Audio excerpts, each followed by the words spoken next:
Hola, ¿qué tal? Bienvenidos a la Jaula del Nube, edición entrevistas. Y esta vez está con nosotros Antonio Guzmán. Qué bien, pues él es especialista en la parte de inteligencia artificial, también conoce mucho de la parte de innovación digital y transformación digital en los negocios.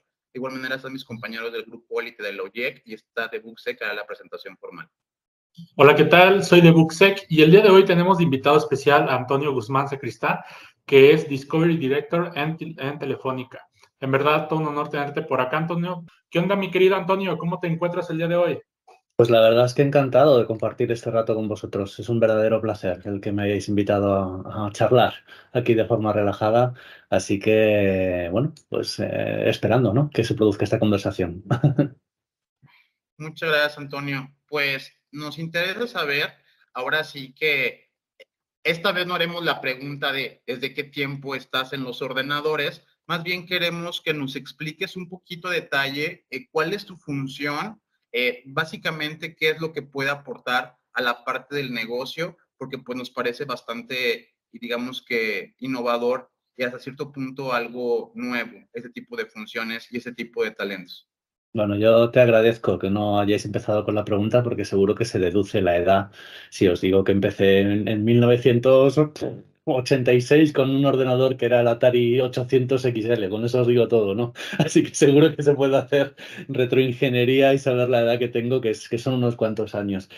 Es igualmente interesante la pregunta que planteas, ¿no? Al final, la responsabilidad que ahora mismo desempeño y que además adopto dentro de una empresa tan increíble como es Telefónica, en la que hay multitud de acciones y de verdaderos profesionales, ¿no?, dentro de distintas disciplinas, mi responsabilidad actual es algo que la verdad es que es una pasada. Soy el responsable de canalizar la innovación en lo que denominamos un early stage, ¿no? Ser capaz de capturar el conocimiento, ser capaz, lo llamamos surfear un tsunami, ¿no? El concepto este de que la tecnología no hace más que crecer y crecer y que si eres un poco descuidado termina por arrollarte.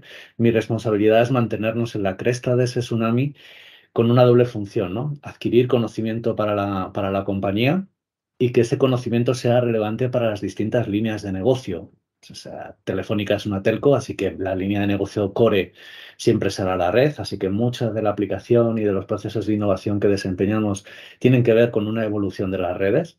Pero luego negocios core de la compañía es igualmente el entretenimiento, así que mucha de la innovación la hacemos muy orientada a televisión, a gestión de contenidos, a relación con los clientes, aplicando distintas tecnologías, desde la inteligencia artificial a otro tipo de aspectos y desde luego dentro de los verticales y un poco lo que nos trae a este foro tan interesante de debate es también la seguridad, ¿no? Aspectos como puede ser la propia privacidad, el fair play, ¿no?, en términos sobre todo del acceso a la tecnología, la propia seguridad de los sistemas, la ciberseguridad en el acceso a los sistemas, dotar a nuestros usuarios de herramientas suficientes y, desde luego, plantear alternativas a los especialistas de seguridad, ¿no?, en los SOCs, en los distintos aspectos o posiciones dentro de la compañía en la que los especialistas tienen que lidiar con este tipo de tecnologías, con esta versión, ¿no?, esta información reciente, ¿no?, este pan calentito, ¿no?, que viene con términos de tecnología y, no sé, aspectos que puedan ser muy llamativos, ¿no? En qué manera la inteligencia artificial generativa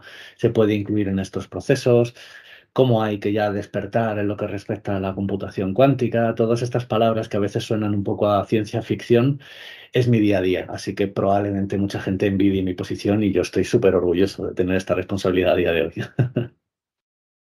Genial. Y bueno, justamente mencionaste la palabra de innovación. Y al escuchar esa palabra se me viene a la mente ciertas personalidades como es Elon Musk, con Tesla, con SpaceX, de igual manera Telefónica, con estos grandes proyectos muy innovadores, con bastante tecnología de punta, etcétera. Pero para ti personalmente, ¿qué significa innovación, innovar? Pues es una pregunta también fundamental, ¿no? El entender qué es para una compañía y para mí mismo un proceso de innovación, ¿no? Pues fíjate, para mí la innovación es transformación. Yo creo que estamos en una posición en la que ninguna empresa puede permitirse el lujo de parar. Elon Musk, podrás estar o no de acuerdo con sus, iba a decir sus políticas profesionales, pero incluso podríamos ir en su aproximación personal, ¿no?, a cómo hacer negocios. eso no vamos a entrar a juzgarlo. Es un tipo que claramente, ¿no? Se arriesga, asume riesgos, entiende la transformación, entiende que hay que trasladar a la sociedad determinados elementos, desde vehículos eléctricos, baterías, distintos aspectos que puedan ser relevantes, y hablamos de transformación constante. Para mí la innovación es justo esto, es entender que en un entorno en el que nos encontramos, en el que la tecnología, yo diría que ya prácticamente ha permeado en todos los estamentos de nuestro día a día, sigue planteando importantes desafíos y que esa transformación tiene que ser coherente, tiene que ser enriquecedora y tiene que facilitar enormemente que todos podamos avanzar, que no se provoquen este tipo de desigualdades, ¿no? Así que, insisto, la definición para mí, si quieres, más cruda, ¿no?, de lo que implicaría la innovación es ser capaz de entender el contexto y transformarte para mantenerte en esa cresta de la que hablábamos hace un momento, ¿no? La verdad que comparto totalmente tu opinión. Querido Antonio, un gusto, la verdad, tenerte por acá. Un gusto. Hacerle un honor. Y justamente siguiendo el hilo de la innovación, es ese cambio que de alguna manera no es que tenemos que adaptarnos. Yo creo que el otro día yo preguntándome, ¿será que como todos los días existe un cambio y nosotros de hecho, cuando estamos durmiendo, no sabemos cuando nos despertemos cómo va a estar todo, el panorama, porque cada vez hay algo, es como se siente como una carrera y de alguna manera como algo que nos presiona, yo creo a todos los que estamos en el área de TI, ¿no? De tecnología. Pero así como hoy por hoy, digamos, ya vemos que en todo lo que es la innovación, la red, que es el activo clave, ¿no es cierto? Todo lo que es la parte de red edge computing en los servicios de futuro. Yo sé que las experiencias del presente, tanto como las del futuro, dependen sobre todo de la conectividad. O sea, la clave del éxito es la conectividad, ¿no? Pero por eso yo estuve observando un poco, leyendo sobre las telco, ¿no? Que se están orientando a transformar las redes de comunicaciones en plataformas como a futuro, ¿no? Como un Future Day, algo así, ¿no? ¿Para qué? Para poder, digamos, unir esa parte de lo que es el desarrollo con las telco y con los centros de datos, ¿no? Con los gigantes que nos pueden ofrecer servicios de despliegue, de implementación. Orientándolo en ese concepto de lo que es el edge computing y los desafíos que se viene hoy en la parte de lo que es la red. ¿Qué nos puedes comentar en esa área de la innovación? ¿Cómo están trabajando? O si nos puedes poner al día sobre eso. Esto es un mundo en sí mismo, ¿eh? O sea, primero fijar expectativas, ¿no? Hablar de innovación de red es un verdadero paraíso para cualquier curioso, ¿no? Y yo creo que este es el fundamento de cualquier persona que se dedica a innovación, ¿no? Tienes que tener curiosidad, tienes que entender muy bien cómo funcionan los sistemas. Y cuando hablamos de innovación de red, tú has mencionado unos de los términos. Hablamos de Edge, aunque fíjate que ya el Edge, aunque tiene todavía desafíos, no estaría en este punto ya de innovación, ya es una realidad, ya podemos tener soluciones en el Edge. Hay otros retos, ¿no? El llevar ese Edge cada vez más cerca de nuestros clientes, incluso dentro de los posibles hogares de nuestros clientes, todo este tipo de gestiones. ¿Dónde están los desafíos verdaderamente en términos de red?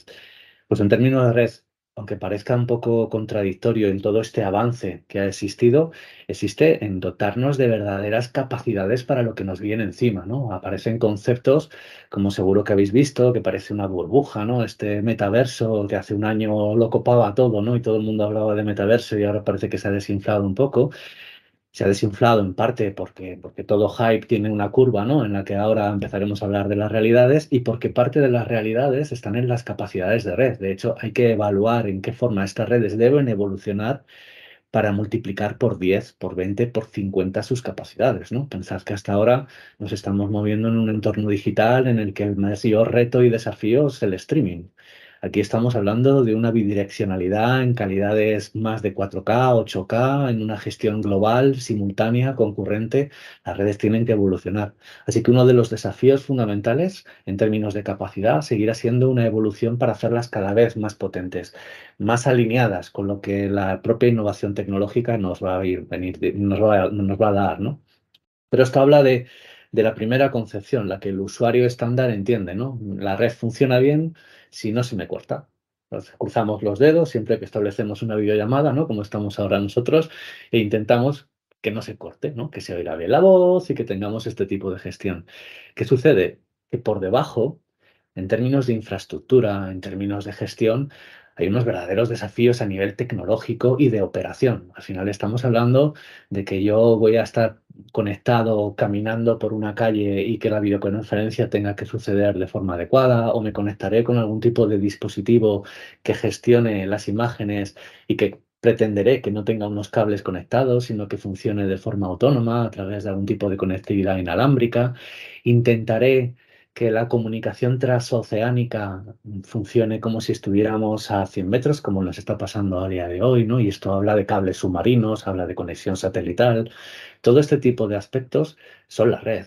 Sobre esa red, pensad que hay una propia gestión de esa infraestructura, así que también desafíos de innovación sobre la red está en cómo gestiono la conectividad para garantizar que los usuarios legítimos de dicha conectividad no se vean amenazados por un uso ilegítimo, ¿no?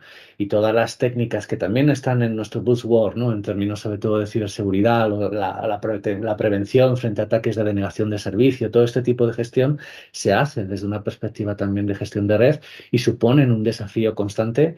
Y vosotros lo sabéis probablemente con mucho más detalle que yo, ¿no? Porque las técnicas de explotación de este tipo de ataques, ¿no? De amenazas, el cómo materializar una gestión absolutamente distribuida para que un entorno no se vea comprometido, no deja de ser también un desafío, ¿no? En términos de redes. Y por último, os mencionaba la propia operación, ¿no? Al final, todos a lo mejor tenemos la imagen, ¿no? De que la red es una persona tirando cable, ¿no? Y que ese cable tendrá que llegar, nos montan nuestros dispositivos en casa, los routers, tiramos contra nuestros terminales. Pero en última instancia, una vez que está delimitado cuál es el medio físico con el que nos vamos a conectar, hay que garantizar un dimensionamiento dinámico de la red. Así que tecnologías, soluciones y desafíos de innovación también aparecen en esta capa de operación. La virtualización de las redes, la propia gestión de capacidades, la digitalización de esas capacidades para que se pueda ajustar su uso a la propia demanda de los servicios digitales, son desafíos también de innovación de la red. Así que sí, es todo un desafío y ya os digo que para alguien que trabaja en una telco es como hablar de algo que podríamos estar horas y horas hablando, de cada uno de estos detalles. Bien, voy a tornar esto un poquito ahora a la inteligencia artificial, pero quiero hablar de algo un poco más controversial. Se dice y se sabe bien que pues este tipo de empresas, obviamente unas con fines buenos, otras con fines más negativos, pero al final del día, pues todos son fines legales porque las empresas pues son dueños de los datos y nosotros firmamos ciertos acuerdos, como cuando te sacas una cuenta en Gmail, te sacas una cuenta en algún otro servicio o proveedor, asumes ciertas políticas, entonces estás firmando el acuerdo, pero pues hacen ciertas cuestiones como un neuromarketing. ¿A qué voy con ello? Más de alguno de ustedes, incluso a mí me ha llegado a pasar cosas un poquito que ya podría considerarse como extrañas. ¿A qué voy? Alguna vez he llegado a pedir por Amazon varias cosas, ¿no? Que mi camarita, que mi computadora y todo eso. Pero incluso de Mercado Libre y de ese tipo de lugares que sabe que tienen inteligencia artificial, he llegado a adquirir cosas que pareciera que ya las tuvieran o las hubieran comprado antes por mí, o que estuvieran haciendo como este tipo de anticipación de los movimientos. Con esto voy a, ¿qué tan cierto es esto o está quedando esto en parte de los usuarios? O sea, ¿qué tanto puede ayudar la inteligencia artificial a una empresa a anticipar los movimientos de los clientes o poder, no sé, ofrecerles un mejor paquete que están buscando? Esto se utiliza en la vida real, sé que se debe de hacer, y de hecho deben de tener ciertos lineamientos para hacerlo, pero no me queda claro para qué otro tipo de aspectos o cómo te puede funcionar la inteligencia artificial y el valor para las empresas. Si nos pudieras comentar un poquito, por favor. Sí, también es un tema apasionante, ¿eh? Yo ya os digo que soy una persona que siempre me ha caracterizado por la curiosidad, así que todos los temas me resultan interesantes. De hecho, os comentaba antes mi primer ordenador y os podéis imaginar que lo primero que hice fue abrirlo. Así que ahí llega mi curiosidad. Hablas de inteligencia artificial y haces muy bien, ¿no? En vincularlo con los datos, porque al final la inteligencia artificial es una disciplina que lleva existiendo hace más de 30 años. Inteligencia artificial a veces está basada en heurísticas, cuya dependencia con los datos probablemente no sea tan estricta, tienes que tener unas condiciones de partida, pero no permite este nivel de personalización. Poco a poco, hace unos años, fue mutando, ¿no? Y las tecnologías que de momento existían en el mundo académico, como eran las estrategias de aprendizaje supervisado, el famoso machine learning, ¿no? A medida que los sistemas, las empresas íbamos digitalizando las diferentes estructuras dentro de nuestra propia forma de funcionar, claro, el digitalizar implica el acceso a información y esa información gestionada de una forma masiva genera conocimiento. Las estrategias de Machine Learning son estrategias relativamente modestas. ¿Con esto qué estoy diciendo? Si nos quedáramos con este tipo de explotación en términos de estrategias de inteligencia artificial, vamos a depender, por un lado, de la calidad de los datos que recibamos, con lo cual, fíjate que esta especie de escenario un poco distópico, ¿no? En el que cada nuestro movimiento nos provoca que una empresa externa nos conoce tan bien como para poder predecir cuál será nuestra siguiente decisión, ¿no? Sería un poco imposible. Estaríamos todavía considerando que ese caso de uso está hablando más de ciencia ficción que de realidad. Siempre se podría explotar o acercarte a ese comportamiento si la calidad y la cantidad de los datos con la heterogeneidad suficiente fuera suficiente o fuera suficientemente enriquecedor, ¿no? Que los modelos de datos dieran respuestas relevantes. ¿Qué sucede o qué ha sucedido en los últimos años? El proceso de transformación es continuo, yo diría que con un crecimiento exponencial. Eso quiere decir que cada vez que interactuamos con cualquier servicio digital estamos dejando una huella de datos, ¿de acuerdo? Esa huella de datos, en ocasiones, con los modelos, hablo de tradicionales, pero os hablo de 10 años, ¿eh? Con los modelos de hace 10 años, la explotación no llevaba a estas capacidades de hiperpersonalización, pero sabéis que de hace 5 o 6 años hacia acá aparecieron conceptos como la propia gestión profunda de los datos y últimamente la generación de modelos grandes, ¿no? En términos de, por ejemplo, de lenguaje. ¿Qué sucede con esta última evaluación? Lo que tenemos es modelos que hasta hace 5 años era inviable ejecutar porque no había potencia de cómputo. Potencia de cómputo, incluso en la era de cloud, no había potencia de cómputo para poder ejecutar este tipo de algoritmos. A día de hoy tenemos modelos cuya dimensión facilitaría estar ya en la era de la hiperpersonalización y que la potencia de cómputo que podemos a día de hoy solicitar para su ejecución está a nuestra disposición. No quiere decir que la ejecución de estos modelos sea del común de los mortales, es decir, ahora parece que hay una segunda tendencia en la que los modelos cada vez se van haciendo de nuevo un poco más pequeños, ¿no? Pero os pongo el que está ahora en todos los medios, ¿no? Los OpenGL, por ejemplo, perdonad, OpenAI. Todos estos modelos grandes de lenguaje se ejecutan en hyperscalers porque necesitas cantidades enormes de potencia de cómputo.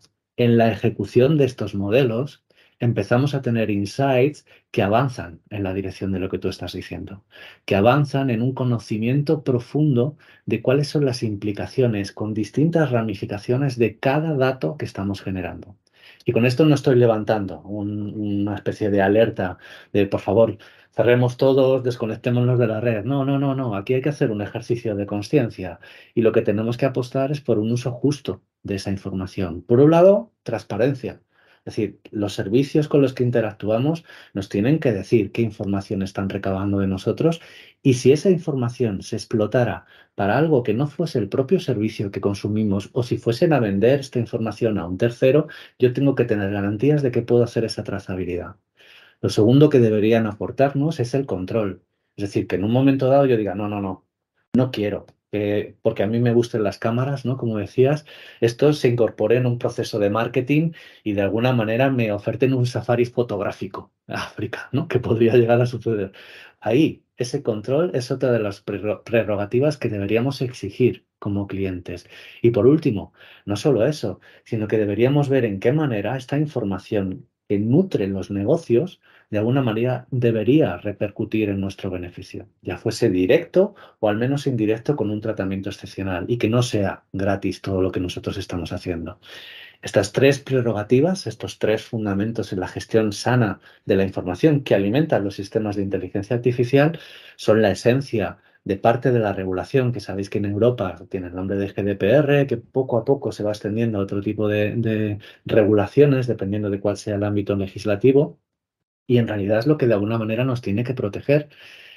Insisto, no desde una forma catastrófica, ¿no? No es algo que diga o me rindo o me cierro, ¿no? Sino que nos tiene que dar ese ejercicio y ser conscientes de lo que estamos haciendo, ¿no?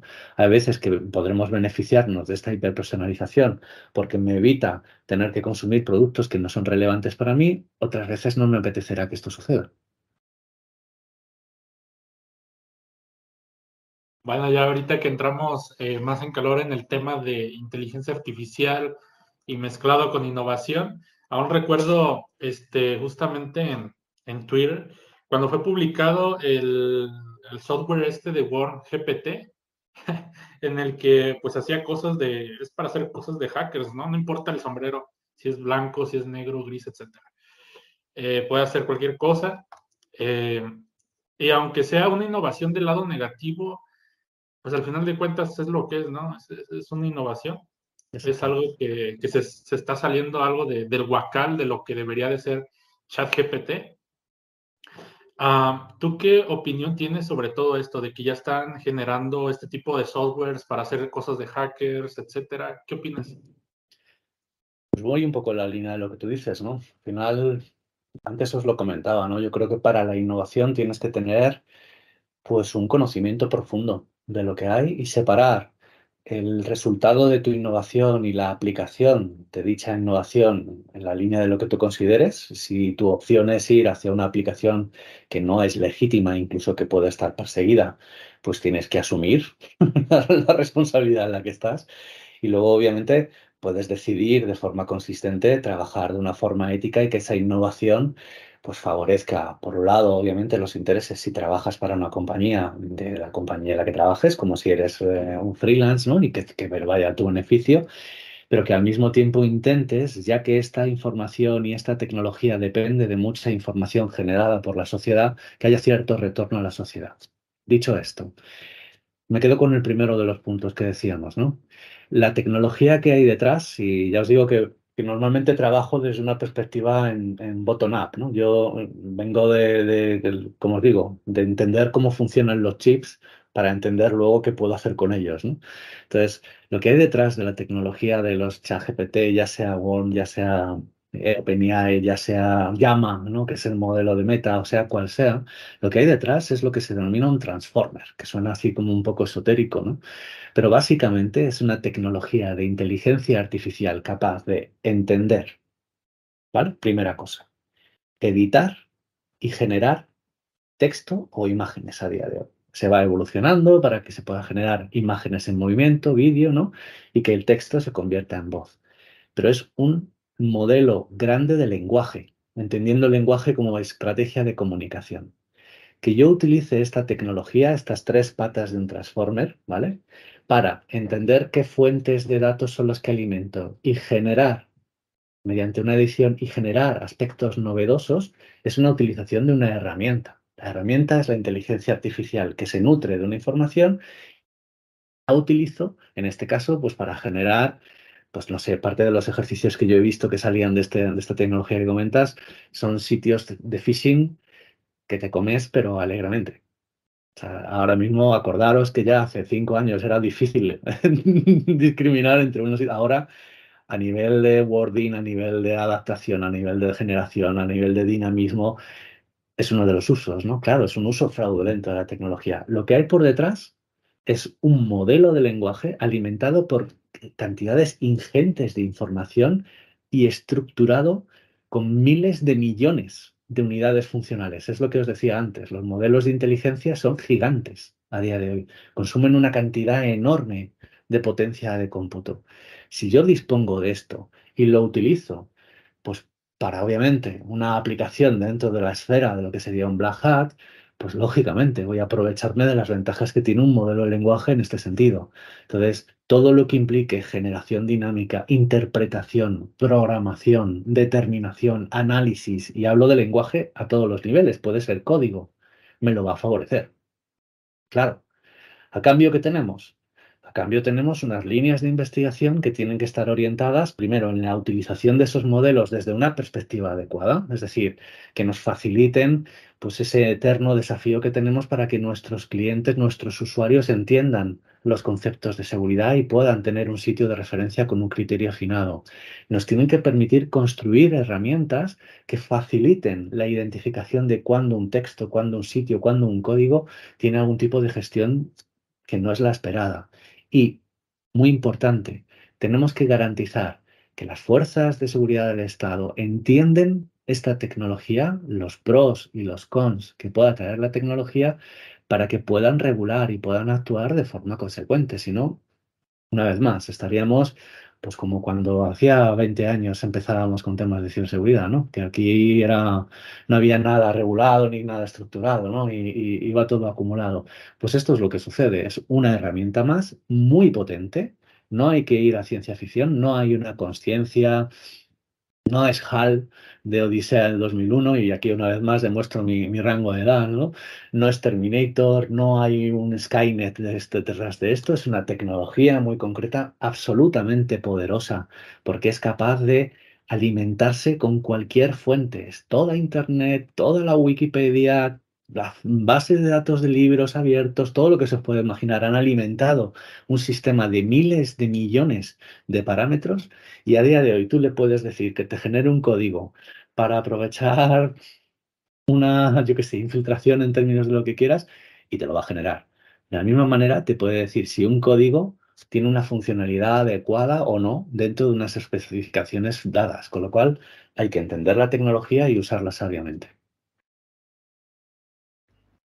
Es que ahí está la clave, ¿no? Como acabas de decir, y voy a remarcar lo que nos comentaste anteriormente, que me parece importante. Hay que entender la tecnología y sobre todo los desafíos, porque cuando entendemos el porqué de algo, se nos es más fácil poder interpretar o poder saber de qué manera lo puedes utilizar. Así como tan sencillo, tenemos que entender, por ejemplo, no sé, hacerse preguntas básicas como la naturaleza, el electrón, el protón, no tiene nada que ver, pero por ejemplo, un ejemplo súper básico que son dos elementos complementarios que permiten perpetuidad del átomo. Anión, catión, perpetuidad de la molécula, y así podemos ir. Y ahora con la tecnología, estos elementos que somos nosotros, con la tecnología y con las herramientas, nos va a permitir a nosotros, de alguna manera, tener un enfoque sobre qué, sobre lo que queremos hacer, sobre los desafíos, ayudar, beneficio, ¿no es cierto? Entonces, yo creo que cuando nos damos cuenta en la posición que estamos, es más fácil, de alguna manera, poder encontrar, llamemos nuestro objetivo, como, ya sea como empresarios, como desarrolladores, como hackers o como innovadores, qué sé yo, ¿no? Me parece importante eso, es lo que acabas de mencionar, y comparto también lo que dice mi antecesor. Entonces, yo quisiera hacerte una pregunta ya en este enfoque, que yo sé que lo domina mucho este tema de Open Gateway, y que justamente lo tuvimos acá de invitado al Chema Alonso, un gran saludo para él. De hecho, él fue el que nos recomendó tu nombre, que son una persona como tal cual lo mencionó. También me recomendó que participara, o sea que ambos le debemos que estemos aquí, ¿no? Qué buena, muchas gracias, querido Antonio, por eso muchas gracias también al Chema Alonso de parte de todos.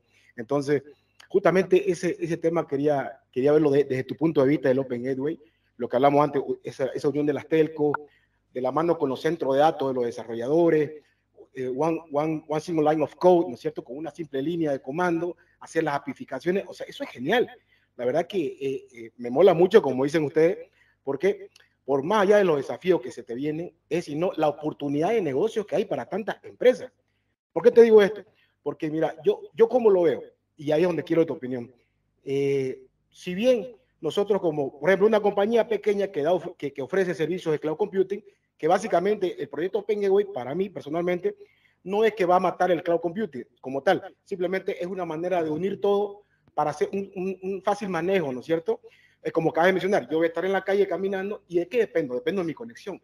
Y para yo ver mi aplicaciones, mi sistema, mi ERP, mi CRM, lo que sea, necesito una buena conexión. Y necesito también de pronto que la compañía que me ofrece el servicio del cloud o el standalone, lo que sea, que esté también de la mano con que estemos en sintonía, ¿no? Y a veces nosotros tenemos servicios que de pronto exista una falla.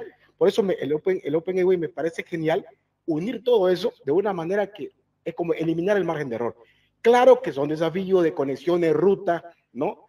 Y aparte de eso, el tema de la red, pero la oportunidad de negocio para empresas, luego mencionar X, por ejemplo, que ofrece servicios, que tiene, digamos, una compañía, que tiene desarrolladores, que tiene también plataformas, de alguna manera también poder trabajar de la mano con las empresas con las telecom, ¿no es cierto? Con las telcos. Entonces yo creo que también va a haber muchas oportunidades de negocio y demás, o cuáles son por ejemplo, cuáles son la proyección que tiene Telefónica, en este caso, que vos participás ahí, a futuro, para trabajar, porque yo he visto que han abierto un sector que dice, trabajar con nosotros, podemos ver proyectos de cómo podemos unirnos y darnos una mano terciarizado o como sea, no sé, vos puedes darnos un poquito más de detalles sobre eso.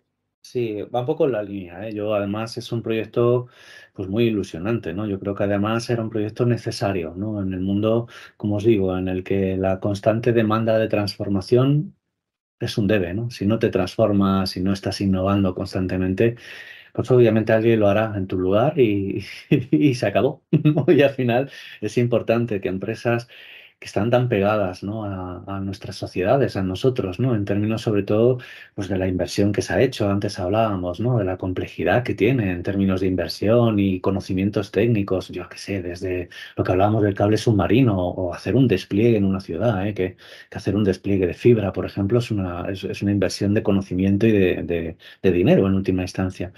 ¿Qué es lo que persigue Open Gateway? Y un poco dando un rodeo antes de contestar a tu pregunta. Al final, como tú decías, ¿no? Hablamos de un single line, ¿no? Of code, de forma que yo pueda incorporar dentro de mi código. Estoy haciendo una aplicación que quiero tener movilidad y lo que quiero es que con una forma súper sencilla, muy orientada al programador, yo pueda hacer uso de esa capacidad. Es decir, que pueda saber cuál es la calidad de mi red, que pueda hacer esa gestión de una forma adecuada. Y quien dice esto, que pueda implementar estrategias antifraude, que pueda implementar una serie de aspectos que tienen que ver mucho con estas capacidades que las telcos utilizamos de forma nativa para ofrecer nuestra conectividad, ¿no? Pero vamos más lejos, ¿no? Yo creo que es importante entender que hay casi un ejercicio de universalidad. Y esta palabra, que suena así como un poco rimbombante, lo que persigue es que esto no es una iniciativa a título telefónica, a nivel, si queréis, internacional, pero solo de una única compañía. Esto no funcionaría. De hecho, si queréis, buscamos referencias, pero ya se ha intentado en muchas compañías, ¿no? Hacer una especie de unificación vía API de nuestras capacidades y venderlas. ¿Cuál es el problema de esto? Que cuando tú lo haces, muy poquitas empresas son capaces de hacer la integración de estas. Son los grandes players, ¿no? Pues los de siempre, ¿no? De la banca, que siempre tenemos una capacidad económica para poder absorber el integrarme con todas las distintas telcos, o los propios hyperscalers, Google, Amazon, que entienden que pueden aprovechar estas capacidades, por ejemplo, para la explotación de la edge, ¿no? En lo que implica las propias infraestructuras. Open Gateway nos permite ir más lejos. Open Gateway lo que dice es, oye, yo voy a llegar a un acuerdo entre distintas compañías de tal forma que no tengas que hacer una integración específica por cada compañía de telecomunicaciones con la que tengas que hacer, sino que voy a integrar en esta ecuación al hyperscaler y que dentro de mis capacidades, cuando un cliente utiliza tecnología de estos hyperscalers, por ejemplo en Amazon, ¿no? Y va a Amazon Web Services, basa su aplicación y su desarrollo en estas capacidades, en esas capacidades aparecerán capacidades de telco. Y no tiene el desarrollador que entender si este cliente está con Movistar, está con Vivo en Brasil o está con quien sea, con la operadora que corresponda. Esto, que parece un paso normal, ¿no? Parece como lo razonable, esta es la verdadera potencia de este proyecto. ¿Por qué? Porque tú como desarrollador, imagínate, estás desarrollando una estrategia antifraude. Claro, haces negocio. Si cuando tú haces ese desarrollo, lo que quieres es que cuando le vendas tu solución a un banco, por ejemplo, ¿no? Que sería un buen cliente de tu solución, ese banco no te pregunte la maldita pregunta de, ya, pero del 100% de mis clientes, ¿a cuántos les voy a proteger? No, no, no, no, no. Que tú digas, oye, esto es universal en la medida de lo posible y va a afectar a toda tu planta. Esta universalidad, junto con esta capacidad de dar un enfoque de desarrollador, que sea ese single line of code, que tengamos una gestión integrada, es la verdadera potencia. Desde una perspectiva, en la pregunta que tú planteabas, ¿no? De cómo esto va a hacernos competitivos. Nos hace competitivos, ¿por qué? Pues porque hasta ahora, ese ejemplo que os he puesto, esa barrera cuando una telco va a abrir sus capacidades y no tiene la cobertura completa de los clientes que va a tener el cliente al que le vende la solución, ¿no? Ya sea Venca o el ejemplo que venimos dando, esto desaparecerá. Con lo cual, será mucho más sencillo que las distintas empresas de telecomunicaciones abran cada vez más toda su planta de capacidades. Y ahí tirar de imaginación, que es otra de las cosas que necesitamos para la innovación, ¿no?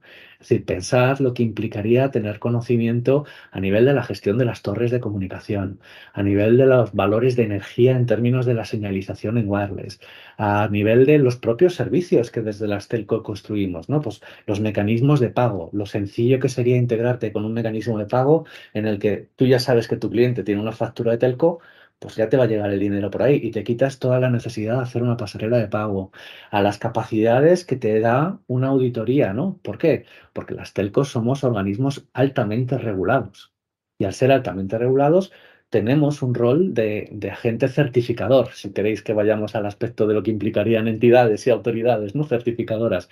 Tenemos ese rol de notario casi en muchas de las transacciones, con lo cual esto es lo que marcará las nuevas oportunidades. Los desafíos, esos pasos que sobre el papel parecen obvios, es donde hay que poner ahora la energía, ¿no? Es que vayamos las telcos juntas, que juguemos de una forma justa con los scalers y que al desarrollador le simplifiquemos toda esta complejidad de tal forma que con una sola línea de código puede incorporar estas capacidades que de otra forma solo estaban accesibles para grandes empresas, ¿eh? Que eran los que podían costearse integración con 4 o 5 telecomunicaciones. La verdad me parece pues muy interesante y aparte muy honesto y hasta cierto punto de vista ético lo que ya hacen algunas grandes empresas por tratar de poner disponible o hacer open source, hacer open hardware o tratar de mantener esta universalidad de lo que viene siendo, pues como ya no tratar de restringir, ¿no? Mucho tiempo vivimos bajo la sombra del mal ejemplo que ahora ha cambiado Microsoft de estar manejando la seguridad por obscuridad. Y pues ahora nos hemos dado cuenta, creo que junto con ellos y todo el mundo, que el open source o el código libre y compartir es un poco más valioso que tenerlo bajo la caja fuerte. Voy a hacer un poco un giro de timón. Aquí mi compañero Pool suele ser el que es un poco más fatalista, pero esta vez creo que me toca un poco a mí. Ayer estaba viendo un documental en Netflix que tiene que ver con los robots asesinos. Se lo recomiendo para el que no lo haya visto. La verdad es algo que pues te puede dejar los pelos de punta, pero la perspectiva o el debate va respecto a que trabajando en una empresa importante se tiene a veces más conciencia de hasta dónde es real, hasta dónde es mentira, todo ese tipo de situaciones. También hemos hecho mucha, voy a llamarlo de esta manera, que es un poco grotesca, pero es satanizar un poco la inteligencia artificial. Es algo que se ha visto mucho en las redes sociales. ¿Qué tanto este tipo de cosas pueden afectar al desarrollo tecnológico, a la innovación? Me refiero a perspectiva del retroceso. Si todo el mundo estamos diciendo que la inteligencia artificial es mala y que vino para comernos o que va a acabar con nuestro trabajo, que te van a reemplazar por un robot, pues posiblemente, o sea, a lo mejor nosotros lo decimos de broma, habrá algunas empresas que tengan su agenda muy determinada y que no se dejen, digamos que guiar o manipular por la opinión pública y aún así vayan hacia ciertas metas, pero ¿qué tanto podría llevarnos el que todo el mundo le tenga miedo, a veces no fundamentado, como de estos robots que van a llegar a tu casa, o digamos que la inteligencia artificial se va a revelar un día y va a apagar todas las computadoras o nos va a lanzar misiles nucleares? Este tipo de cosas, ¿qué tan cerca o qué tan lejos está de la realidad? Digamos que la robótica hoy en día, haciendo investigaciones más exhaustivas, me he dado cuenta que pues únicamente existen las leyes como muy básicas, que es que un robot no te debe de hacer daño, que un robot debe de obedecer órdenes y que un robot debe de proteger, digamos que la existencia primero de los humanos antes que de la suya misma, pero pues esto se puede salir de control con una inteligencia artificial, es real, es mentira, o simplemente es algo que nos puede afectar a la innovación tecnológica y que no deberíamos de tener miedo. ¿Cómo lo ve una persona en tu posición? Sí, es Es nuestro día a día, ¿eh? Yo ahí coincido con el tema que tú planteas, ¿no? Al final hablábamos antes, ¿no? Que hay aspectos éticos, ¿no? Esa sensación de pérdida de control que a veces puede suceder, ¿no? En cómo alimentamos la inteligencia artificial. Probablemente os suene conceptos que están vinculados con la propia inteligencia artificial, que es, por ejemplo, el Uncanny Valley, ¿no? Y es en qué manera empezamos a interactuar con la inteligencia artificial nosotros como usuarios, con lo cual entramos en una práctica como de desafío. Es decir, lo primero que hace un cliente, por ejemplo, cuando interactúa, un usuario, cuando interactúa con un asistente virtual, es hacerle preguntas como para pillar. Hace preguntas como para testar cómo de inteligente es el sistema, ¿no? Cuando falla, lo descartan. Es decir, cuando las respuestas que dan no son relevantes, dice, venga, esto no es inteligente, para mí es un cacharro más, es una tostadora, ¿no?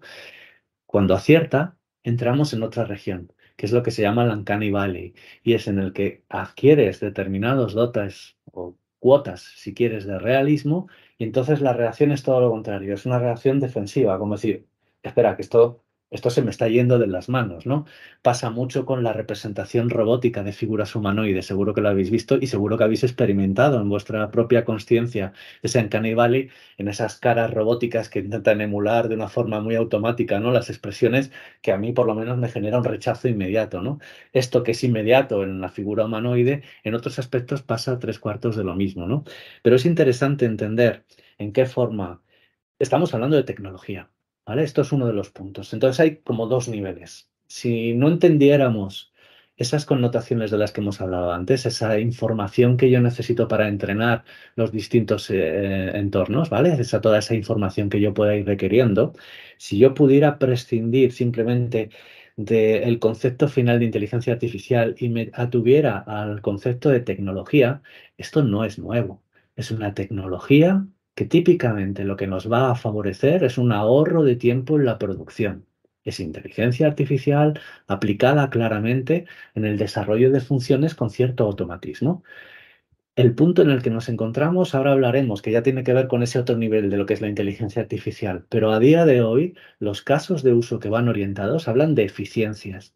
Y esto ya nos ha pasado como sociedad y como civilización. Es decir, no es la primera revolución desde un punto de vista industrial que sufrimos. Cuando se trasladaba a la tecnología en un aumento en la producción con las cadenas de montaje, con los ordenadores, los primeros ordenadores, en todos esos momentos lo que se produjo es una mejora en las cadenas productivas, es decir, garantizábamos cada vez más tiempo libre para el trabajador. Esto que tuvo repercusiones en la sociedad a principios del siglo XX, ¿no? Generando la clase media, con todo aquello que obviamente ha marcado toda la línea de evolución del siglo XX, se ha producido en menor escala a final del siglo XX, ¿no? La aparición de la computación, la integración de los computadores en nuestro día a día, provocó todo esto que mencionabas, provocó una transformación en el mapa de empleo actual, ¿no? Hay trabajos que desaparecieron, trabajos que aparecieron, necesidad de formación que se adecuara, ¿no? A las nuevas capacidades que se demandaban. La única salvedad que hay respecto a la foto con las que nos podríamos comparar de hace 100 años, ¿no? Que sería justo pues eso, a principios del siglo XX, es la velocidad. Y esto hablábamos antes, ¿no? Esa transformación que se produce, antes se producía en ciclos de 5 a 10 años, incluso de 20 años si la transformación era más profunda, y antes lo comentabas, ¿no? Ahora parece que me acuesto y no sé si cuando me vaya a levantar ha salido una nueva tecnología que nos tira por completo, ¿no? Es verdad que a día de hoy hay un ciclo mucho más rápido de innovación y eso es lo que obliga a que tengamos que integrar nuestra cultura de innovación en todos los aspectos de nuestro día a día. En las empresas tiene que estar, desde obviamente equipos que tenemos que absorber un poco esa incertidumbre de nuevas líneas de investigación, ¿no? Pero también incluso equipos de venta, los desarrolladores, la gente de producto tiene que tener esa sensibilidad. Ese es el primer nivel. Fijaros que no he hablado de inteligencia artificial, aunque no deja de ser una herramienta más, una tecnología. ¿Qué pasa con la inteligencia artificial? La inteligencia artificial, además, en muchos de los casos, está emulando funciones que parecían nativas humanas, ¿no? En el caso último, que son todas estas tecnologías de los modelos de lenguaje de los que hablábamos, habla cojonudamente bien. No sé si habéis estado probando, pero escribe y da unas respuestas con una fluidez, con un verbo, que muchas veces es mucho mejor que la persona con la que estás interactuando, ¿de acuerdo? Esto es uno de los claves que generan esa especie de rechazo, ¿no? Esta sensación de que está suplantando cosas que antes solo podíamos hacer nosotros, pero no es del todo cierto. Lo que está sucediendo es que antes invertíamos mucho más tiempo en generar la misma calidad e incluso en algunos casos no conseguíamos este nivel de detalle y ahora sí que seremos capaces. Pensad que tampoco es nuevo. Si trasladamos este procesamiento del lenguaje a la generación de código, ya estábamos en un punto similar, ¿no? Ya era difícil encontrar un equipo de desarrolladores que programara desde cero una funcionalidad, ¿no? Ya acudía a repositorios de código, recuperaba documentación, aplicaba una adaptación de determinados códigos preexistentes a la propia ejecución, ¿no? Ahora, ¿qué es lo que nos va a suceder? Nuestra capacidad de generar esto más rápido, obviamente va a suplantar muchas de estas necesidades, el pago que antes pagábamos. Seremos productivos mucho más rápidos. ¿Qué impactos tendrá? Desde luego impactará en el tejido, sobre todo laboral, ¿no? El tipo de roles y trabajos que estamos desempeñando aparecerán nuevos y otros perderán valor, ¿no?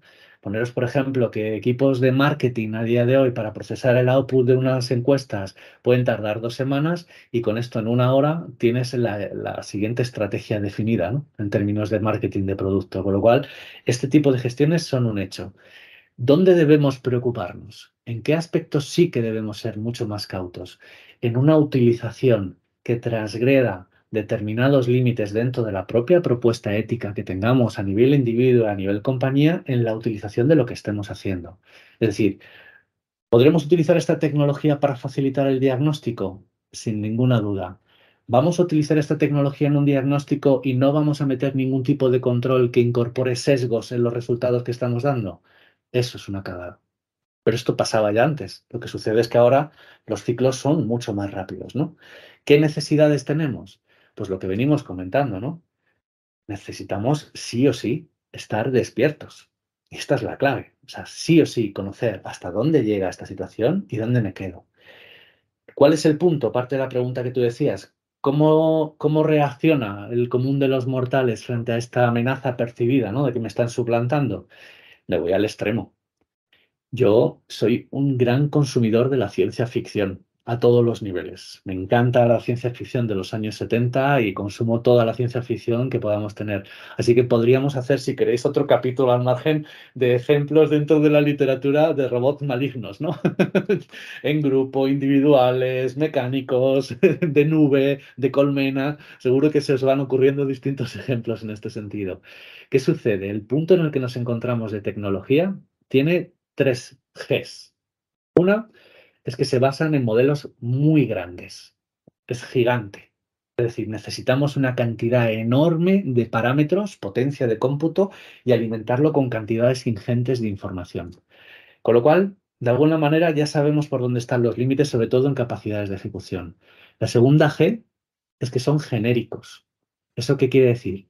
Que como consumo mucho tipo de información, soy capaz de responderte prácticamente sobre cualquier cosa, ¿no? Son modelos de lenguaje. A veces lo que me responden es mentira. De hecho, se llama alucinar. El término técnico se llama que el modelo alucina, ¿vale? Pero es genérico. Le puedo preguntar que me dé los pasos para hacer un corsé con varas metálicas y me lo va a dar. Le puedo preguntar que me genere un código en ensamblador del x86 para hacer una gestión eficiente de recursos en un algoritmo de ordenación y me lo va a generar. A día de hoy tenemos esas 2 Gs. La G que no tenemos es la que se denomina inteligencia artificial general. Y este concepto de general incorpora conciencia. Y a día de hoy no estamos en ese punto. El ámbito académico considera que nos queda todavía fácil unos 40, 50 años como para que podamos estar hablando de situaciones en la que lo que teóricamente se ha entendido como parámetros de conciencia, que ya hablarían de maldad, que ya hablarían de, si queréis, una simplificación de la maldad, ¿no? Un roadmap propio, ¿no? del robot, solo en esos casos podríamos estar hablando de esa conciencia. A día de hoy no nos encontramos en ese punto, aunque obviamente la evolución de la tecnología nos tiene que hacer que tengamos estos debates de forma abierta, siempre bajo un sustrato que hable del conocimiento. No podemos estar prohibiendo avance sin entender las dimensiones éticas, técnicas y obviamente de impacto en la sociedad que tenga cada uno de los avances. La verdad que me gustó ese concepto de las 3G y es tal cual, ¿no? La inteligencia general que acabas de mencionar, totalmente de acuerdo, porque no, pues conciencia ya es otro nivel eso, ¿no? Ya yo creo que, como acabas de decir, esto es el embrión y en realidad solamente llega, para mí, digamos, netamente solamente llega a ser una herramienta más, pero basado en todos estos términos, ¿no? De ética y sobre todo de conciencia. La verdad que genial, querido Antonio, todo lo que nos mencionas. Ahora yo quisiera, tal cual lo mencionó Héctor, que me gustó, sí soy a veces un poquito bien, vamos a morir, ¿qué va a pasar? El tema de, no sé, ponernos en aporía y preguntarnos realmente estamos preparados, esto que lo otro.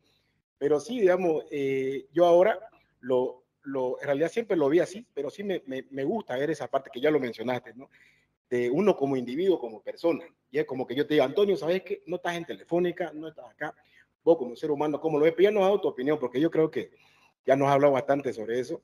Y al mismo tiempo se nota que la sinceridad con lo que lo haces, entonces me parece genial. Ya no aplica, creo, decirte de nuevo, ponerme intenso con un tema, decirte qué pensás de esto, ¿no? Pero sí te puedo decir algo. Dos cositas.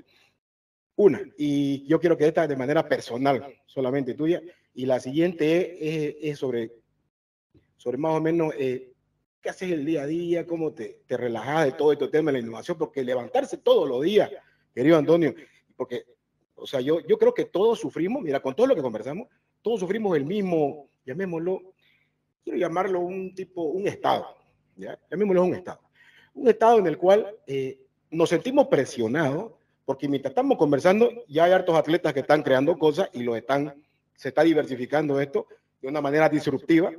Ahora, al mismo tiempo, existe muchas personas que están también trabajando en ciencia, realmente, en temas increíbles. Yo conversando otro día con un amigo que es médico, me estaba comentando cómo ya se está utilizando en ciertos aspectos, ¿no? Para lo que acaba de mencionar, para los diagnósticos, que eso nos va a ayudar bastante, ¿no? Pero más allá de eso, yo sé que uno cuando está conversando con alguien y demás, siempre se le entra la pasión. ¿Por qué? Porque todos los días, ¿de qué vamos a hablar? Si nos juntamos entre tecnológicos, vamos a seguir hablando del tema. Tiene que haber un momento que nos desprendamos, ¿no es cierto? Que eso es lo que nos cuesta. Y ahí es donde va mi pregunta número 2, que es, básicamente, ¿vos cómo haces para poder, digamos, desprenderte de todo esto? En el día a día, no sé, consumir algún libro, no sé, porque si me decís de temas de ciencia ficción, seguimos en el mismo, ¿no? En la misma línea, en la misma sintonía. Si no, por ejemplo, a mí me gusta, no sé, me gusta leer un poco de filosofía, me gusta leer un poco de otras cosas, o historieta, o lo que sea, o mirar TV, o salir a entrenar, no sé, eso que haces en tu día a día para desprenderte y no tener esa carrera mental del Estado de nosotros que tenemos todos los días de nos vamos a despertar y ahora qué onda, ver noticias y cómo va la cosa, ¿no? Eso. Pero el primero, siguiendo el hilo de aquí mi brother Héctor, está excelente OpenAI, todo lo que se viene me parece genial. Sí, ya me diste más, la verdad, me nutriste bastante y me parece que te agradezco mucho de manejarlo con el tema de la ética, con el tema de la conciencia y demás. Yo sé que eso es la primicia, ¿no? En Telefónica. Al escucharlo al Chema todo el tiempo, también muestra al mismo tiempo lo importante que es la tecnología, la innovación, lo que se viene con las telcos y al mismo tiempo nos está mostrando que también están trabajando como hackers, digamos, como personas que podemos ver que existen vulnerabilidades y existen muchos retos a nivel de seguridad y también estamos trabajando de la mano. Eso me parece genial. Eso también nos da tranquilidad. Pero siempre está el tema, ¿qué pensás vos también de tener mi información? Si ahora ya he dado toda mi información, ¿no? De alguna manera con Google, con Outlook, etcétera.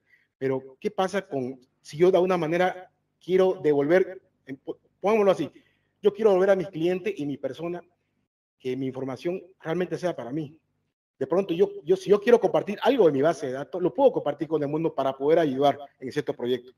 Pero hay ciertas cosas como el know-how de mi compañía, llamémoslo, que tiene más de 15 años, no hablo de la mía, ¿no? Sino como un mortal, que tengo mi compañía de 15 años y demás, y lo he construido y es específicamente dedicado el software para mi empresa y con una visión, y eso me hace diferente a los demás.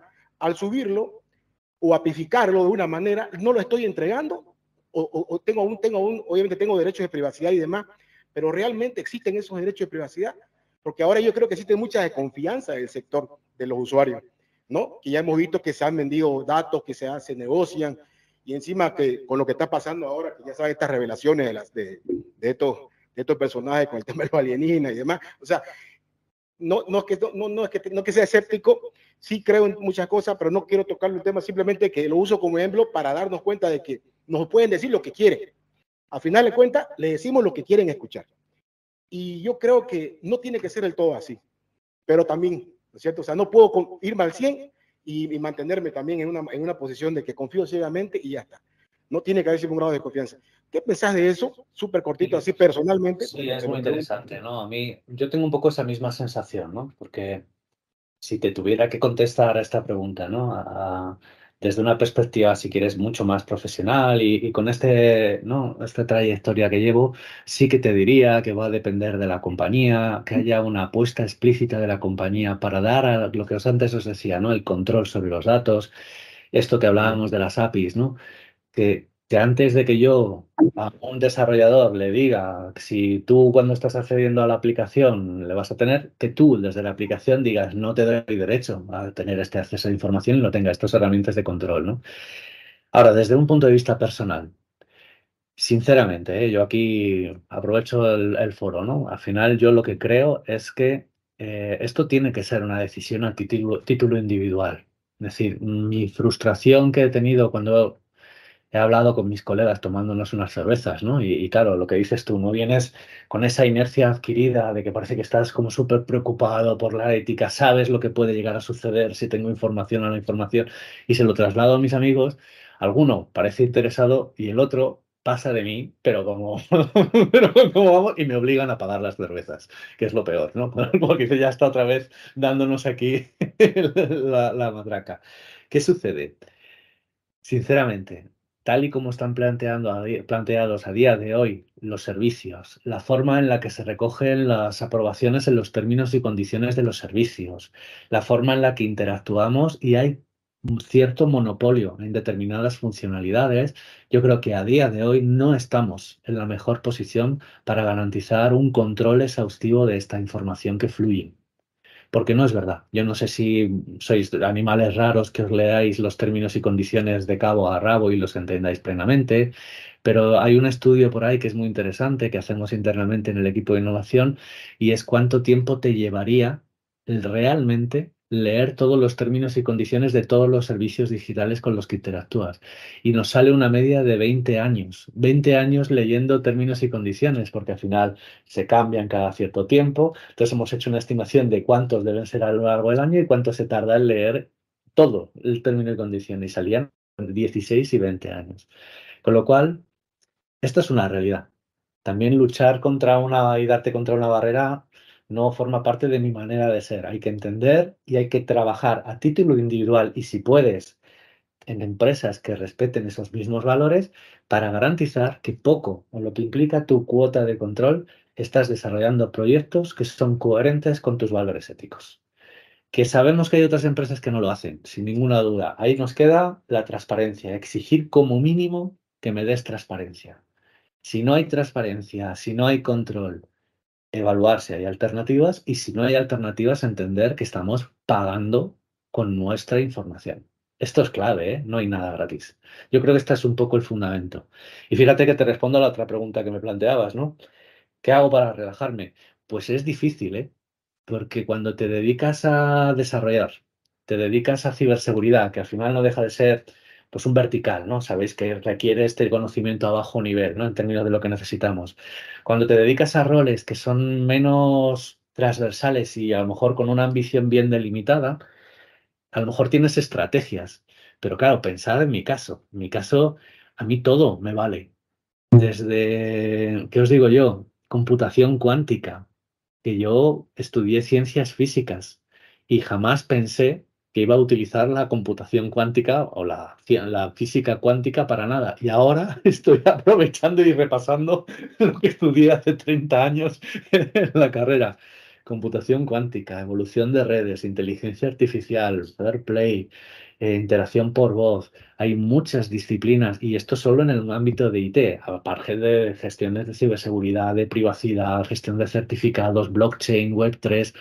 Pensad, a poco que te guste y tus gustos, como pasa conmigo, sea la ciencia ficción, sean películas, estás siempre involucrado. ¿Qué me funciona? Lo único que me funciona para realmente una desconexión.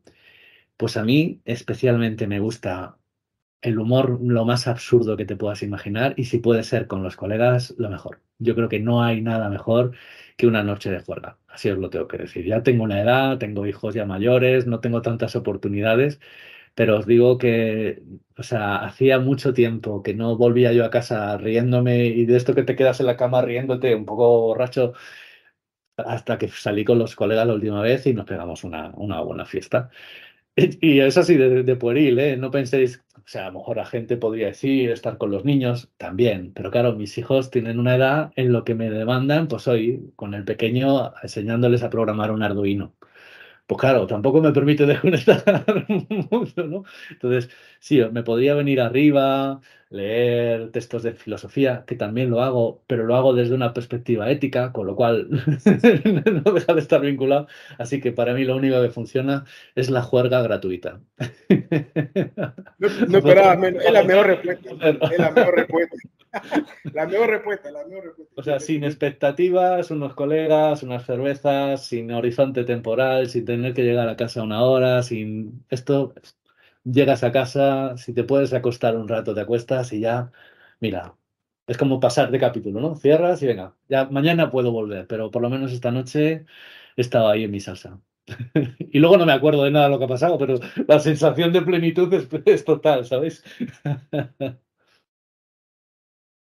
No, es cierto que es verdad que cuesta mucho trabajo desconectarse de los proyectos del trabajo y a veces una cervecita pues viene bien para relajar un poco la mente. Mi siguiente pregunta va orientada a las habilidades pues no técnicas que son de gran utilidad para pues las personas en general y sobre todo quiero hacer una mención y un poquito pues de regaño porque conozco bien a mis hackers, pero pues en este gremio nos jactamos y tenemos algunas deficiencias desde el punto de vista de comportamiento. Se suele decir de forma muy coloquial que llegas a un grupo y que a veces no te contestan, que siempre hay guerra de ego, sobre todo el hacker que se siente más que otro, que nunca le contesta a los demás, que tacha a todos de lammers y que pues nunca aportan ni dicen nada a la comunidad. Y también he observado que existe otro comportamiento que es un poco desagradable, pero suelen ser personas que se sienten también tan superpoderosas que tienen mucho la procrastinación. O sea, prácticamente piensan que todo lo pueden hacer en 10 o 30 segundos con un código que prácticamente nunca acaban haciendo ni siquiera la primera línea de código. Creo que esto en tu caso no aplica y es muy importante decirlo, o sea, es para todas las personas que pues ciertamente llegan a alguna empresa o que tienen algún cargo directivo, ya no nos es muy posible la procrastinación y el seguir extendiendo estas malas conductas, pero ¿qué valor encuentras en ello o qué recomendación darías a los hackers que nos escuchan en, pues, en vencer algunas cosas que nos hacen deficientes como comunidad y que quizá también puedan afectar mucho en su desarrollo profesional? Sí, es una pregunta buenísima. Fíjate, yo en 2013 participé en la fundación, supongo que si habéis hablado con Sergio de los Santos, con Chema, participé en la fundación de Eleven Path. Como os decía, yo en realidad he sido el responsable de montar toda la parte de innovación con todo el conocimiento que yo aportaba de computación, de altas prestaciones, de redes, de seguridad informática desde una perspectiva más amplia, con procesos de innovación. Y tuve la oportunidad magnífica de trabajar con grandísimos profesionales, ¿no?, de ciberseguridad. Por eso soy muy conservador, os comentaba en algún otro momento, ¿no? Soy muy conservador a la hora de decir que soy un profesional de la ciberseguridad, porque he conocido a muchos profesionales de la ciberseguridad y a mí me falta la paciencia, que sería una de esas skills, ¿no?, tan magníficas, ¿no? La persistencia, la resiliencia, todos serían Empiezo con una estrategia, si me estáis dando cuenta, de sándwich, ¿no? Empiezo con la parte buena, ¿no? Las skills que son buenas en ese sentido, ¿no? La persistencia, la creatividad, son valores. Yo he aprendido enormemente y respeto ese conocimiento porque creo que en cierta medida hay que estar dotado para ello, ¿no? Sobre todo estas capacidades, ¿no? De siempre buscar una alternativa. Cuando te has atascado, das la vuelta y vuelves y vuelves y vuelves, ¿no? Esa resiliencia, esa persistencia creo que son fundamentales. También he tenido un aprendizaje muy interesante, ¿no? Hemos montado desde estructuras realmente dispersas una estructura poderosa con un afán de negocio. Y esto es interesante, ¿eh? Porque lo que habéis comentado, ¿no? Algo negativo que está dentro de esta carpeta de cosas que no son aceptables son los egos desmedidos, es a veces incluso ocultación, ¿no? Porque pretendes como definir ámbitos en los que tú eres quien controlas y no compartes ese conocimiento con otros, por si acaso te adelantan o si aportan algo, ¿no? Esto es un problemón. Si tú trabajas de forma aislada, el alcance al que vas a llegar estará limitado, vas a tener un techo de cristal y además va a estar limitado porque por muy bueno que seas, hay determinados aspectos en un proceso creativo, y esto lo puedo extender a innovación, que solo suceden cuando contrapones tus ideas con las de otro. Aunque ese otro no sea igual de bueno que tú, aunque sea mucho mejor, pero en otras disciplinas. Con lo cual, uno de los skills fundamentales que hay que desarrollar cuando te dedicas a la ciberseguridad es entender que la ciberseguridad se hace desde la comunidad. Es decir, es la compartición, la participación en foros, que esa participación nunca sea desde una perspectiva de ego, ¿no? Es decir, fijaros, soy yo tan bueno porque he hecho, sino exponer tus resultados y exponer tus resultados para la crítica. ¿Por qué? Pues porque fijaros que, una vez más, esto es exactamente lo mismo que cuando estábamos en innovación, ¿no? En innovación no puedes validar el resultado de una innovación a no ser que te lo valide la comunidad científica.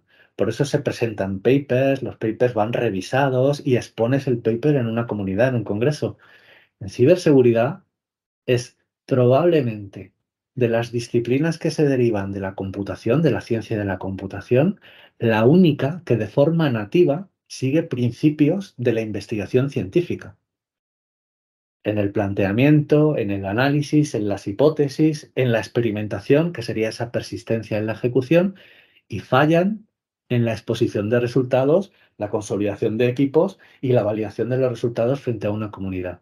Así que para mí uno de los skills es justo este, es el trabajo en equipo. Es lo único que te permite llegar todavía más lejos. Si, bueno, escuché la entrevista que habíais hecho a Chema y Chema siempre lo dice, o sea que incluso aunque no lo hubiera escuchado me tiraría al fuego, ¿no? El desarrollo, la persistencia, lo que voy avanzando aquí, que todavía no sé dónde me va a llevar, pero sé que si trabajo con este equipo, en un momento dado lo voy a poder sumar con lo que está haciendo este otro equipo y me va a abrir nuevas puertas. Para mí, esa capacidad de trabajo en equipo, si queréis ya traducirlo en un nombre propio de capacidad, ¿no? Es fundamental, es absolutamente fundamental. La otra skill, desde mi punto de vista, es el rigor. Y creo que es otra de las cosas que estoy viendo, ¿no? Cuando analizas resultados, pues lees, yo, como os digo, ¿no? Tengo mucha afinidad en términos de conocimiento de ciberseguridad y trabajo con las comunidades, ¿no? Distingues mucho aquel que persigue un bug, ¿no? En una infraestructura, que hace años pues era el mérito, ¿no? He conseguido hacer un zero day o he hecho del exploit para hacer no sé qué, de aquel que analiza a nivel de arquitectura, a nivel de tecnología, a nivel de propuesta general de una solución determinada y en el análisis determina que en la concepción de lo que se hizo hay problemas de seguridad. Sé que esto parece que estamos hablando de lo mismo, ¿no? Que cuando busco una vulnerabilidad hago lo mismo, pero el rigor a la hora de hacer este tipo de análisis, que siempre haya una pauta, que tengas una validación y que desde luego compartas tus resultados de forma abierta, es otra de las capacidades que a cualquier especialista en ciberseguridad deberías llevar grabado sí o sí, porque solo así consideras que tu trabajo no te deja al descubierto, porque el trabajo de ciberseguridad va sobre vacío, es a través de la confianza, ¿no? O sea, si todo va bien, no eres necesario. En el fondo, ¿entendéis lo que quiero decir, no? Así que cuando una profesión tiene este nivel tan alto de incertidumbre como tiene la ciberseguridad, que ya os digo que está claramente vinculada con la innovación y la investigación, Cuando además el output que tú haces tiene que tener estas prestaciones, tienes que ser riguroso en los resultados y contrastar con una comunidad. La comunidad no tiene por qué ser cerrada, no tiene por qué solo ser especialistas en ciberseguridad, que tampoco es un sacerdocio, ¿no? Al final tú tienes la paciencia y la resiliencia de entender que hay algo que no funciona, pero puedes hablarlo con un desarrollador software, con un arquitecto software o con un especialista en red, y es esta compartición de los resultados lo que va a hacer absolutamente rico y persistente los resultados que tú tengas, ¿no? Si os paráis a pensar y respondo a la otra dimensión de la pregunta, ¿no? Esto es lo mismo en cualquier lado. O sea, si extrapolamos el ámbito de la ciberseguridad a cualquier otro estamento dentro de una compañía, es lo mismo. Es el rigor a la hora de tomar decisiones, analizar proyectos, establecer cuantificación de planificaciones, de recursos, de estrategia y cuidar a los equipos. Si no eres capaz de cuidar al equipo, ya puede ser Elon Musk despidiéndote a todos los ingenieros de Twitter, o ya puede ser Jobs, que sería un genio, pero también tenía gente un poco explotada, ¿no? Llegas lejos, pero eres uno de 5.000 que con esa actitud están fracasando. Si tú quieres llevar un equipo, tener una vida plena, disfrutar con el trabajo y que te cueste encontrar maneras ahora de desconectar porque realmente disfrutas con el trabajo, es esto. Es ser riguroso para que el trabajo nunca te deje con el culo al aire, que tú seas capaz de estar orgulloso de cada entregable, incluso de los errores que estás cometiendo, que sean útiles para una comunidad tus propios errores y trabajar siempre en equipo. Para mí esto es fundamental, sea cual sea el ámbito profesional en el que te dediques. No, la verdad que sí. La verdad que sí, excelente, excelente, querido Antonio. Quería tomarme este momento para expresar, la verdad, mi más sincero agradecimiento por tu participación, Es un placer, por compartir este valioso, todo este valioso. No sé ni cuánto tiempo llevamos aquí hablando, ¿no? No, y se pasa, ¿no? Es que ahí, bueno, ya bien sabes, el tiempo es relativo, momento, espacio, o sea que la verdad que es genial, ¿no? Y se nota la pasión con la que nos explicás y con la que nos hablas, con conocimiento sólido, eso es genial. Por eso yo sabía que tenía mucho que aportar. Así que yo entendía tu posición, sí, pero por eso yo decía, no, ¿cómo pues? Un placer de verdad, sinceramente. No, la verdad que sí. Todas Todas tus respuestas claras, detalladas, nos han promocionado una comprensión más profunda como, de cómo son estas tecnologías, ¿no? Ya que han transformado la industria y demás. Así que, nada, la verdad que es muy inspirador todo el tema que está haciendo Telefónica, tu posición. Y sabemos que has trabajado de la mano de muchos grandes profesionales que algunos hemos tenido la gratitud de, han pasado por aquí por nuestro podcast. Les mando un saludo a cada uno de ellos. Y la idea es esa, ¿no? Una vez más, muy agradecido porque, por comunicarnos todo esto y para poder llegar hacia todos los profesionales que se vienen, a las personas que tienen sueños, que quieren realizar algo, que quieren compartir y aportar el hoy por hoy para que el ser humano tenga una mejor visión y perspectiva de lo que es realmente, cuál es nuestro propósito, por qué hacemos lo que hacemos, ¿no? Yo creo que eso es importante, ¿no? Así que muchas gracias, querido Antonio. Un placer, de verdad. Así que nos vemos en la próxima, si os parece. Con unas cervezas, ¿no? Y así luego ya nos olvidamos. Sí o sí. No te invito, van a ver ahí, sí o sí. Un placer, un saludo a todo el mundo. Muchas gracias por la oportunidad. Hablamos. Cuidaos. Muchísimas gracias a todos. Esto fue La Jaula del Noob.